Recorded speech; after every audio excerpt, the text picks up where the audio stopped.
వివాహం చాలా సులువుతరం.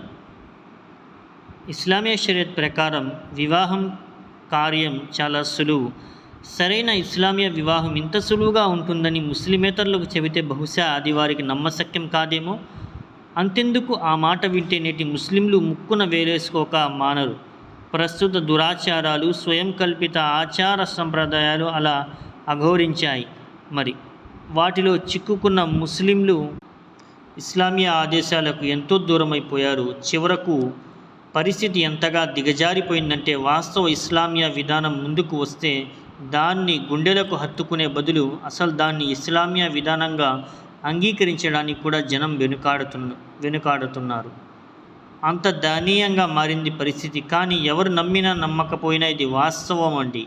ఇస్లామియా చట్టం ప్రకారం ఇద్దరు సాక్షుల సమక్షంలో ఒక స్త్రీ పురుషుడు లేక ఒక యువతీ యువకుడు స్వయంగా